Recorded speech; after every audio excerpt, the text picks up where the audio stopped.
Okay, how's everybody today? Buckle up, my accomplices, I'm driving. Okay, the title today says part 2. Now, if you watch the first vid I did on this, and it was like the day after that shooting in Nova Scotia happened, or maybe 2 days after at the most, and the things I said in that vid, I wasn't far off of the mark, folks, with some of the stuff that's going on now. Just to backtrack a little, this guy, Wharton, he killed 22 people. Well, they say one massacre was actually 2. He killed 13 at one spot and went somewhere else and killed 9 more. And there's some very, very strange stuff coming out about it, folks. And it's not in the mainstream media either, right? Okay. Now, there's been reports in that this guy was somehow a police informant. He was involved with the Angels. And that could have been why what happened. His cover got blown and he knew he was going to fucking get her. Right? We all know that not very many guys got away from the Angels, right? So it just seemed very suspicious to me with the cop car in the first place. Right now, apparently some guy from MS-13 that was in prison here and then got out, and he was his neighbor and lived by him, and he helped him get the decals or make the decals or whatever the case may be. But folks, if you look at that car, if you look at the picture of it, it seems to have all the stuff in the back, the fucking roll bar and plexiglass and all that shit. Well, where'd he get that? I don't think that stuff's available on the old market. I mean, I could be wrong. You might be able to get it.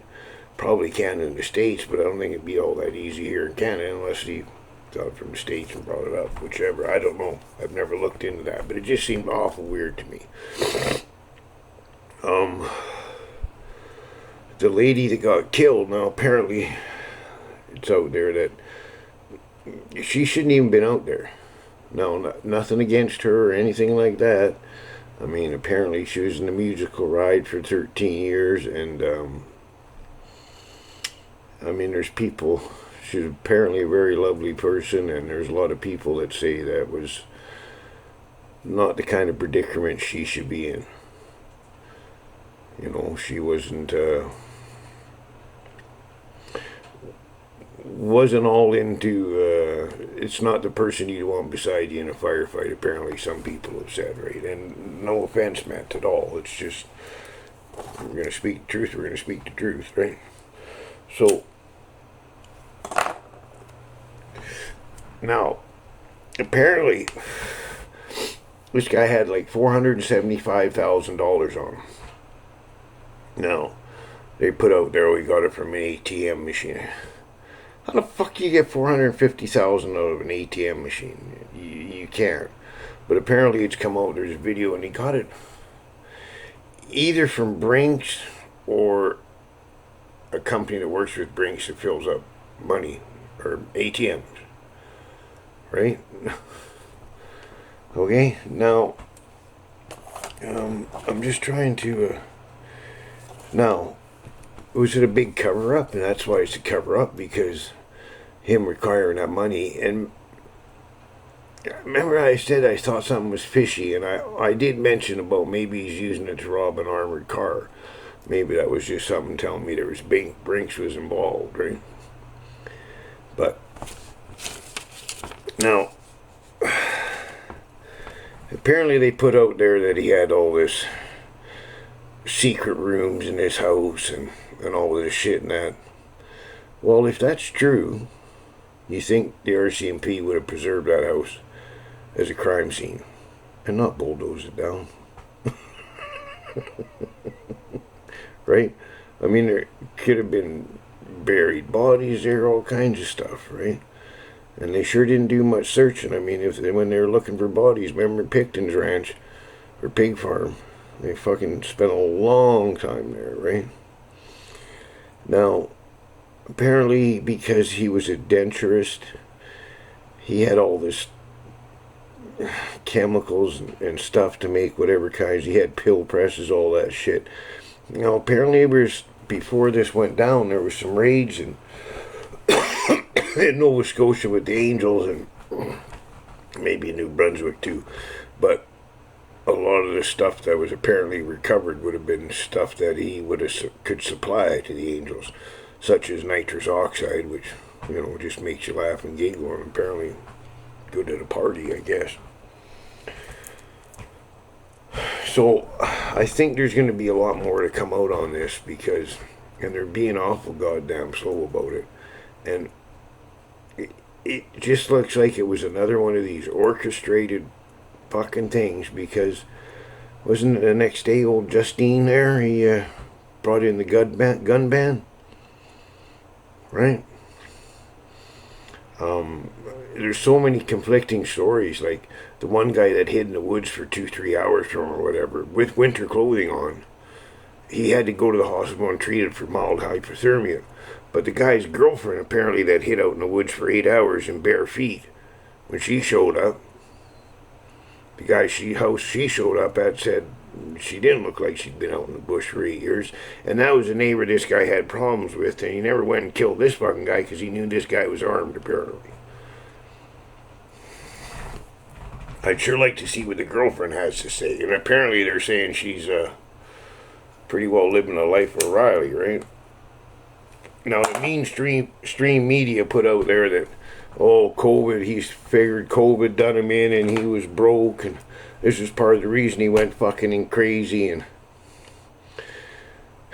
well, the guy owned 2 properties that were multi-million-dollar properties, okay?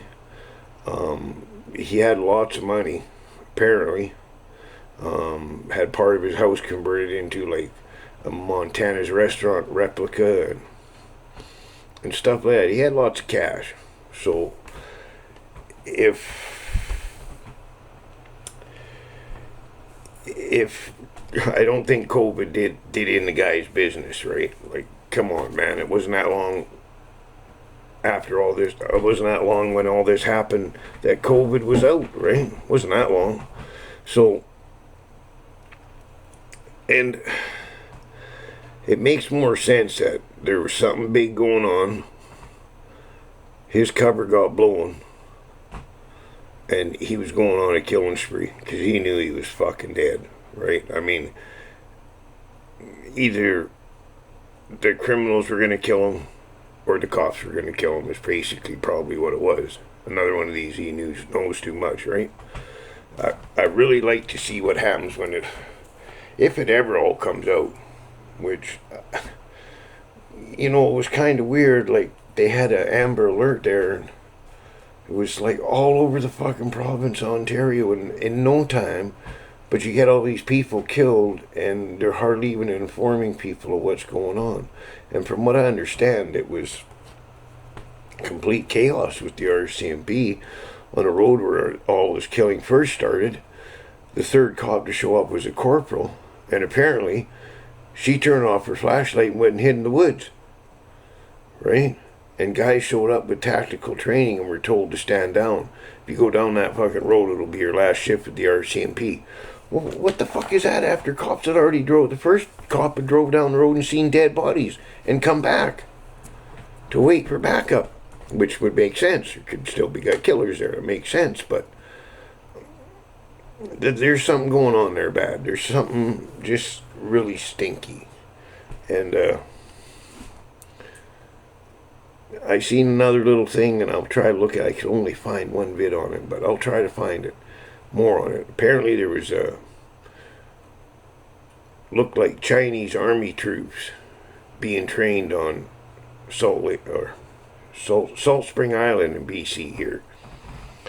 Yeah, I found that quite interesting. I'll try to look it up and see what I can find out. Anyways, hello all my subscribers, hello all my new subscribers, and you guys be safe, and as always, Hakad.